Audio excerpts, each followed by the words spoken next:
Bonsoir à tous, j'espère jusqu'ici vous vous portez très bien. Moi c'est M. Bassirou Cissé, professeur de sciences physiques au collège et au lycée.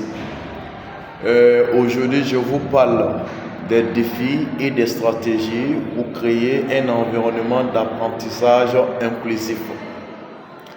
Le mot apprentissage inclusif ne semble pas familier à tous.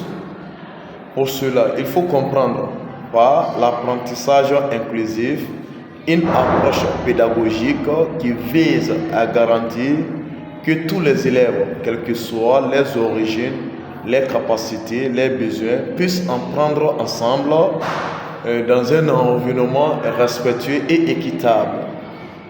Dans ce sens, plusieurs défis s'imposent à nous, à savoir la diversité des besoins. Étant donné que chaque apprenant a des besoins d'apprentissage uniques, il est donc important pour les enseignants d'adapter des méthodes d'enseignement et de fournir un soutien personnalisé et répondant aux besoins des apprenants, surtout les apprenants avec des handicaps ou encore en retard dans l'apprentissage. Comme défi, il s'ajoute également les préjugés qui influencent négativement sur l'interaction dans la classe. Il est donc important de sensibiliser les élèves et le personnel éducatif. Bien, comme défi également, les ressources limitées.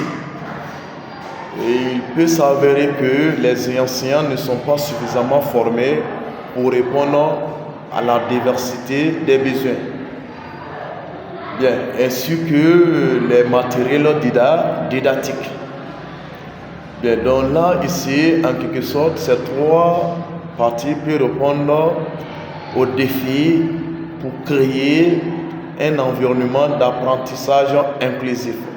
Comme stratégie, pour créer un environnement d'apprentissage inclusif, on peut tout simplement parler de la remédiation pédagogique. Tout simplement, apprendre les élèves à leur rythme. Pour cela, on peut faire des sujets au choix. Bien, on peut également procéder à une suivi individualisée, en tout cas faire des séquences de cours de remédiation dans le but de rehausser le niveau des élèves avec quelques lacunes.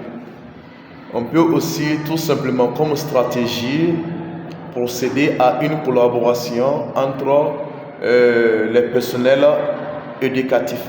On peut prendre le cas des enseignants, collaboration entre les enseignants dans le but de partager des bonnes pratiques. On peut aussi également mettre en place une collaboration entre les spécialistes et les parents.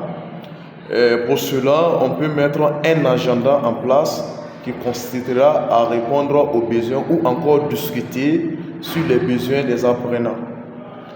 Comme stratégie, ici, on peut aussi parler des outils technologiques d'assistance, tels que le Google, le Canva, le Toodle, qui sont des plateformes de logiciels qui permettent de résumer la leçon de façon simple en donnant des grandes lignes, les parties les plus pertinentes pour que l'élève puisse s'en sortir, pour ne pas être encombré.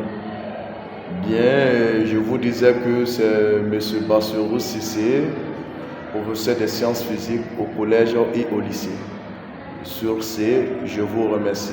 Passez une excellente journée. Merci bien.